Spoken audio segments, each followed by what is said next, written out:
The Whistler.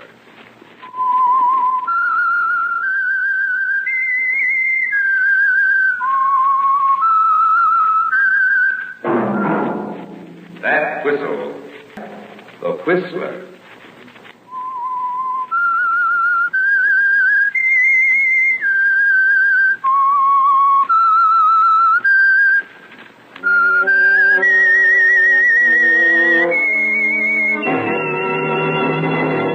I am the Whistler, and I know many things, for I walk by night.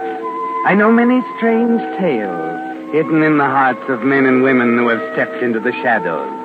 Yes, I know the nameless terrors of which they dare not speak.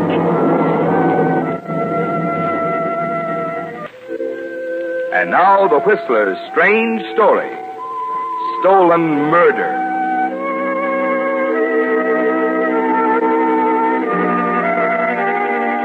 Ken Broderick and Tom Barton had grown up together and were fast friends until Ken married Helen Johnston. Helen had never liked Tom, not only because he was pasty-faced and sickly, but principally because of his influence in keeping her husband Ken in St. Augustine, Florida. According to Tom, they were going to write great American novels and bring the world humbly to their door. But Helen had other ideas. A letter to her brother, who was an important literary agent in New York. And she wangled a job for Ken as copywriter in a small Manhattan advertising agency. And so on that night of February 23rd, they were ready to say goodbye to Florida and to Tom Barton. Thank heavens, Ken, this is the last time we'll drive down this street. Look at it. 11 o'clock and everybody, absolutely everybody in bed. Yeah, I suppose. But you know we're liable to miss this old town after we've been in New York a while, don't you? Oh, Ken, that again, for heaven's sake. I can't help it. If Tom would only go along with us, it'd be different. Tom, will you do me a favor and forget Tom? When we got married, we were going to travel and meet people and do exciting things.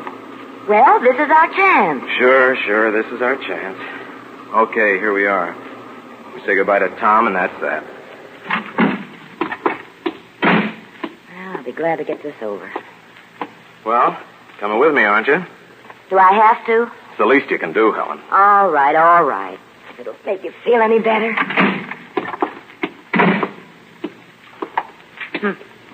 Looks to me as if he's already in bed, like the rest of the dear citizens. He's probably in back working on his book. Look, Helen, try to be halfway decent to him, will you? Of course. Funny, I don't hear him. Helen. What? Suppose he had one of his attacks? He's probably only sleeping. I don't know. Door's unlocked. Tom? Hey, Tommy! Tom! Helen, I don't like this. Wait a minute before you wake up the neighbors. Look, coming up the walk. Huh? Oh, Tommy. Hey, we were beginning to worry about you. Ken. Helen. What are you doing here? Oh, how do you like that? We leave tomorrow and you ask Tomorrow? me. Oh, I forgot. Tom.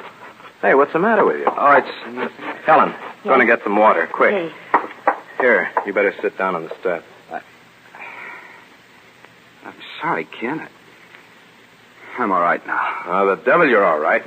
Tom, this is crazy. What you need is a good specialist. You can't go on like this. Now, if you'd only use your head and come to New York with us. New York? Well, sure, there's plenty of room in the car. We could get a good doctor for you and find out what this is all about. Yeah. How is he? I guess you're right, Ken. You are right. I will go with you tomorrow. You will? Oh, that a boy. Helen, did you hear that? Tom's going with us. Yes, I heard. Here, drink your water.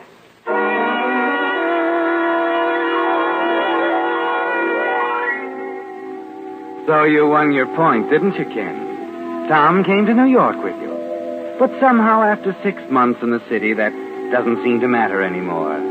No, other things concern you now. Your dark, stifling apartment, your dreary job, your salary that will barely pay the bills, Helen scolding. And Tom? You don't even see him. He's convinced he's going to die. And he sits in his little room frantically writing day and night. Writing the great American novel, remember? And then late one night he calls and insists that you come down to see him right away. It's nearly midnight when you get there. What gives, Tommy? You're sick again, is that it? No. Sit down, Ken.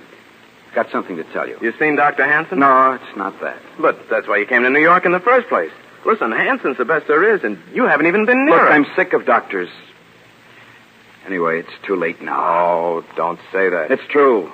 And I want to talk about it. Ken. Yeah? I finished it. Finished it? My book. No. Yes, but you're going to be surprised. It's not the kind of thing we always talked about writing. It's a mystery story. Oh, great. I decided since I didn't have much time, I decided I'd write a book that would sell fast, and mysteries sell fast. So that's it, Ken. And, well, would you take it down to Helen's brother? Helen's brother? Yes. You said he was one of the biggest literary agents in New York. Oh, yeah. Well, if he likes it, he can get it read fast and published fast. If I just send it in cold, it'll take weeks, maybe months. I haven't got time to fool around, Ken. Oh, stop. I'm lucky if I last a month. Listen, will you cut out that kind of talk? If it'll make you feel any better, I'll take it to Bill tomorrow. Well, not tomorrow. It's in longhand. It'll have to be typed first. Oh, that's all right. Listen, I know where I can get a rush job done. Oh, swell. Now, listen, kid. You take care of yourself and just leave it to me. Oh, thanks, Ken. Thanks a million. And so you take poor, sick Tom's book and you get on the bus to go home. You decide to glance through it. But after the first page, you can't put it down. You ride past your stop, excited and amazed. Tom has done what all good writers do, written about the places and people he knows. He calls the town in his book Centerville, California. But it's St. Augustine, Florida, down to the last duffer sitting in the square. Somehow you manage to get home, and toward dawn as you turn the last page, it hits you. This is a bestseller.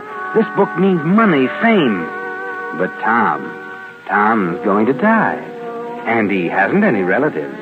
Such a pity, isn't it? All that money and fame and nobody to enjoy it.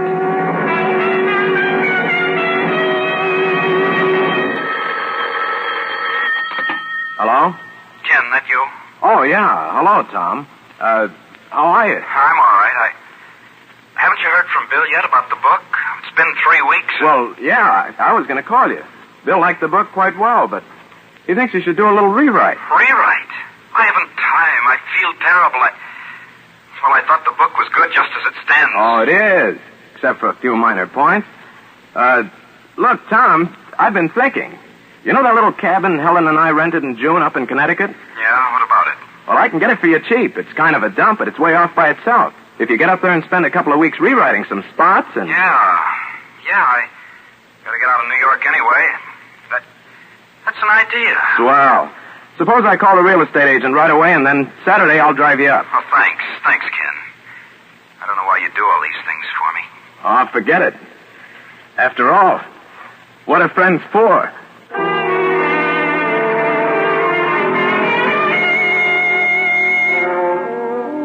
Yes, that's a question, Ken. What are friends for? Tom is grateful, of course, when you make all the arrangements and drive him up to Connecticut. He appreciates it when you spend the day helping him get comfortable in his new surroundings, and he doesn't suspect anything. But what would he say if he knew copies of his manuscript had gone to the publisher with your name on it as author?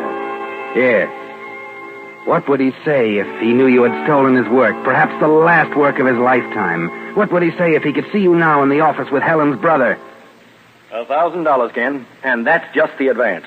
I don't know why the devil Helen never told me you could write like that. Well, it takes time to get going. You're going now, all right. I don't know if I ought to tell you this, but... What's up? Well, I sent copies of your story out to Hollywood, and I got a tip-off. It's just grapevine so far, but one of the studios is interested in the book for their biggest star. Pictures? Oh, my gosh, I never They dreamed thought the characterization of the victim, DeWitt, was out of this world. In fact, all the characters. Oh, gee.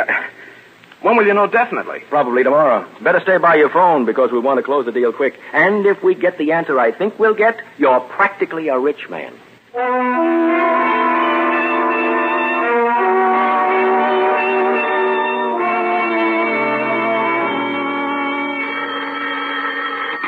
Hello, Bill? No, it's me, Tom. Tom. I was expecting a call from Bill on your book. Where are you, anyhow? I'm in Fairfield, Ken, and I've got news, terrific news. Huh? What do you mean? Well, maybe it's early to say yet, and I may be disappointed, but, well, Dr. Hanson seems so sure. Dr. Hanson? Tom, for the love of Mike, what are you talking about? Oh, I'm sorry. I'm excited. I'm trying to tell you that I came over here to Fairfield. I was going by this house out at the south end of town, and I saw a brass plate on the door. Dr. Frank Hanson. He lives out here. I remembered he was the specialist you were always talking about. Well, I took a chance. It's all an allergy, Ken. Certain foods, they poison me, And what, Tommy? And, well, don't you get it? Hanson says 6 months of rest out here and strict diet, and I'll be a new man. Oh, think of it, Ken. I'll probably outlive you after all.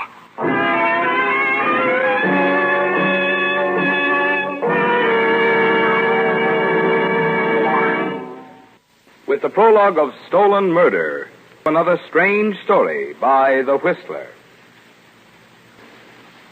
And now, back to The Whistler.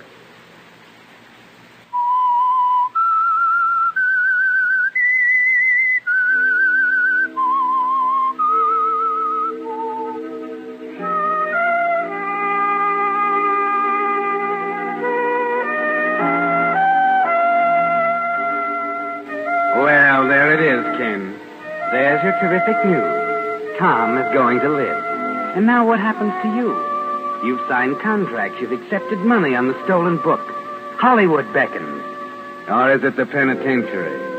Well, perhaps you can squeeze out of the hole with the law, but not with Helen's brother or with Helen. The disgrace, Ken, the scandal, the humiliation. You can almost hear Helen nagging you now as you hang on to the receiver half-dazed. What's the matter, Ken? Nagging. Ken, are you still there? Huh? Oh, sure, Tom, yeah. Oh, I thought you'd hung up. Well, no. It's just the news. I'm so happy for you, I don't know what to say. Listen, there's something else important. Another favor. Would you get my book back from Bill for me? Get your book back, Tom? Yes, I've changed my mind. I mean, after thinking it over, I know it's not ready for publication. I've written a lot of new material. No. I'm not sure I can get it. But it's important to me. I'm coming down tomorrow. I'll get it myself. No, you can't do... didn't the doctor tell you to stay there and rest? Well, yes. Well, then you can't start running all over the place right away.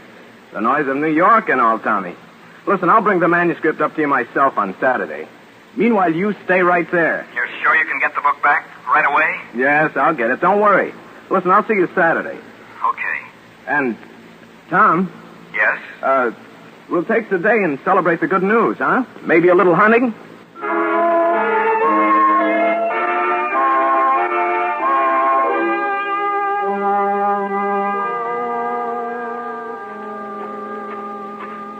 Hiya, Muscles. How's Trick? Ken, you old son of a gun, it's good to see you, boy. Hey, boy, you look great. Oh, really? I can hardly believe it, but I've gained 3 pounds already. 3 pounds? Yeah, well, come on in. Come in. Yeah.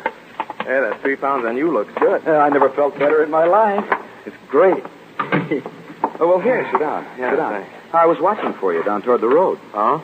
Oh, I guess I got lost. I came the back way. You mean you walked all the way from town? Yeah, I thought the walk would do me good. Oh, is that my book?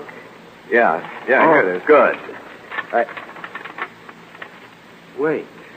This is just my original in longhand. What about the copies you had typed? Oh, I didn't think you'd want that. Look, I want all the copies. These revisions, Okay. I'll send them to you after I get back. Helen said to say hello. Oh? How is she, anyhow? Fine, just fine. He's been bothering her a little. In fact, I was glad for an excuse to get out of town myself. Then you are going to spend the day. Spend the day? Sure. We're going after rabbits, aren't we? Oh, you know, like sure. the good old days down in St. Augustine. Well, I don't know if we'll really find any rabbits. Don't remember seeing one since I've been up here. But no harm in looking. Swell. You got your shotgun up here, haven't you?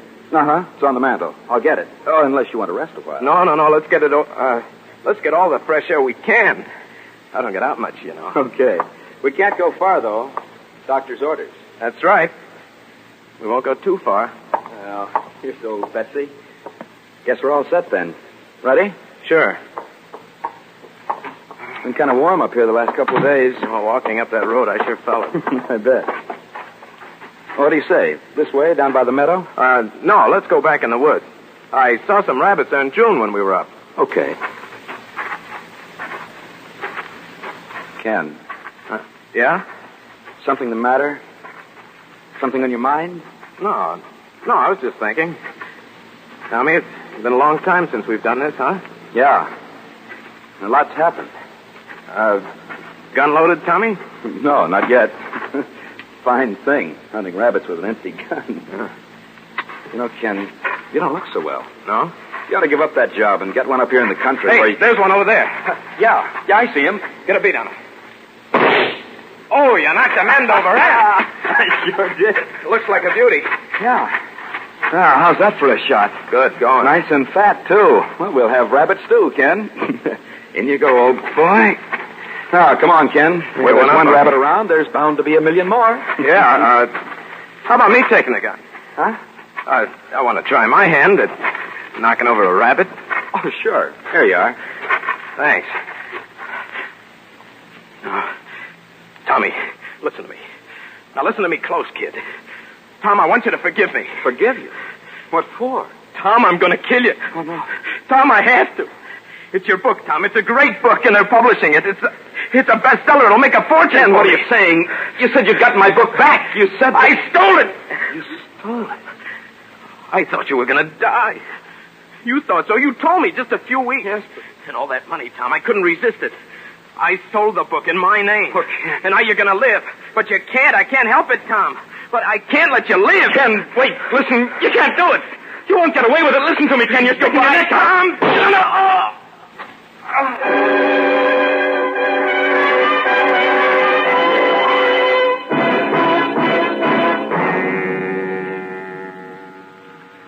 So it's done, Ken. All over. And you put the gun under the body just as you'd planned. But you're weak in the knees, and you don't know if you can get back into town unseen or not. And then suddenly you find strength you didn't know you had. Because through the brambles there's a sound. Hey! And a voice. Hey!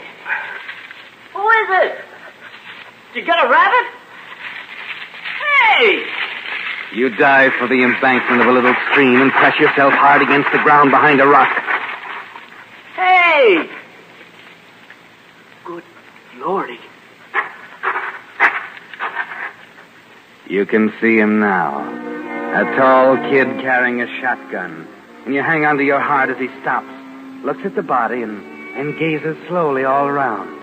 Then he suddenly leans over, fumbles at Tom's jacket a moment, picks up the rabbit Tom shot, and sticking it under his belt, hurries off in the direction he came. And you, Ken, you lie there wondering if you'll ever breathe freely again.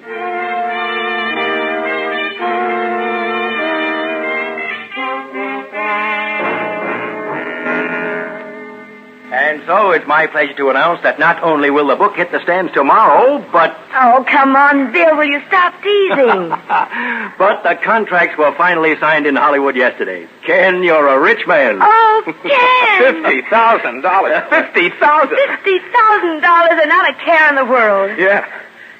Yeah, not a care in the world. And did you see the publicity in this morning's paper? What breaks we're getting. The lead column in the Times book section. No.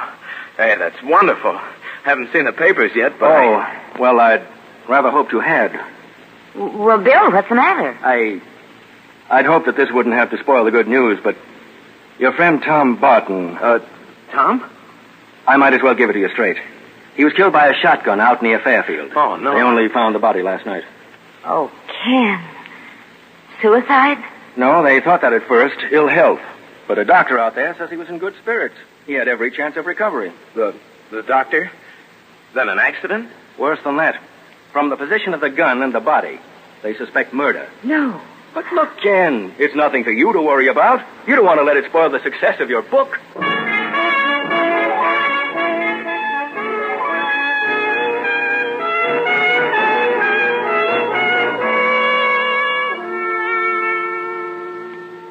What was it you were thinking about, Ken? Breathing easily? No, not yet you can't. The delay in finding the body gave you some hope. But now you know exactly what will happen. Question, his best friend. Do you know anyone who would have reason to kill him? You have to go out to Fairfield to identify the deceased. And again to answer more questions and more questions. Bill tries to comfort you with reports of great sales for the book. But every breath is still like a knife in your throat. Then the coroner's verdict. That's something to wait for, isn't it, Ken? Look, Ken, I know how much Tom meant to you. But Cut it out. I don't want to talk about it. Well, you don't have to snap my head off. You'd think the coroner's verdict can make a difference. It won't bring Tom back. Helen, for heaven's sakes, will you shut up? Will you please just once keep your mouth shut? All right, Ken. The phone. Well, don't you want to answer? It might be news about the verdict. That's what you want, isn't it? No. Answer it. Answer it, will you? Yes? Yes. Who is it, Helen? Bill. Yes, Bill. It came through? He was a kid. Helen, what is it? Tell me now. The coroner's verdict, Ken. Yeah? A young kid. They picked him up trying to pawn Tom's watch. Uh-huh. He admitted being on the scene of the shooting and taking the watch from Tom's jacket. Confessed the whole thing. Confess the whole thing. What, Bill? He testified that no one was there, so it just had to be accidental? The jury couldn't reach any other verdict, huh? Accidental? Accidental? Helen! You want to talk to him, Ken? Huh? Oh, no, I'll call him... No, wait. Yes, I will talk to him. I think it's time the three of us went out somewhere. To celebrate my book.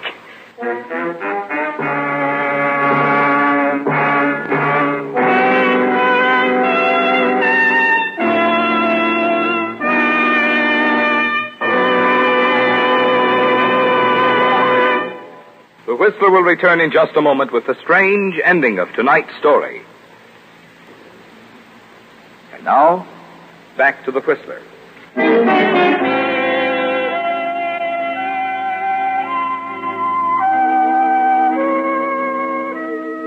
Well, Ken, it's all over. The whole chain of events that began on that night you left St. Augustine with Helen and Tom has come to an end. And as much as it surprises you, you find that you can breathe easily. You can breathe deeply the refreshing air of success and security. No more sleepless nights. No more prying. No more questions. Well, no more, that is, except from the publicity men who are eager to make the details of your life into interesting reading for their columns. Well, I think that should give you all you need, Mr. Doherty. Good writer can always make something out of nothing, can he? Oh, sure. Sure, of course, Mr. Broderick. But there are just a couple of details about your life in St. Augustine. Can't you give him that bill? I've got some work on. Well, no, Ken. He wants exact dates and, All right. What do you want? Well, let's see. You left St. Augustine about a year and a half ago. I don't suppose you remember the exact date. Matter of fact, I do. It was February 23rd, 1945. Uh-huh. Well, that's all I needed.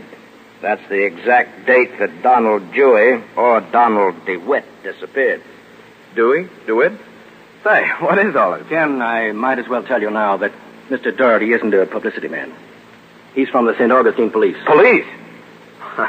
Look, if this is somebody's idea of a joke. Joke? Not quite, Mr. Broderick. The minute someone called your book to our attention, we recognized the locale as St. Augustine, Florida, not Centerville, California. Well, what about it?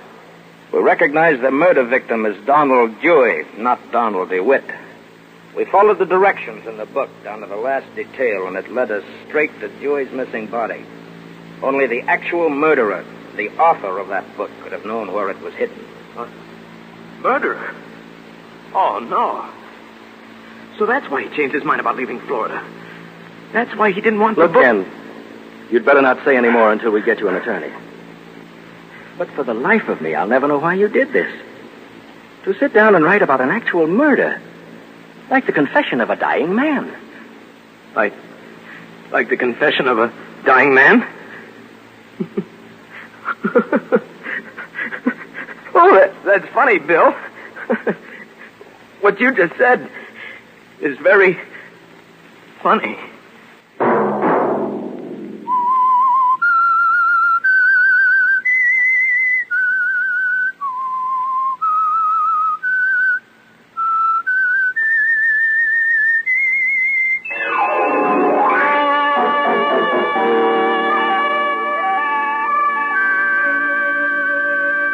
Sunday at 9 o'clock, the Whistler will bring you another strange tale. The Whistler is broadcast for your entertainment. Featured in tonight's program were Paul Frees and Howard Culver. This program directed by George W. Allen, with tonight's story by Eleanor Beeson, music by Wilbur Hatch.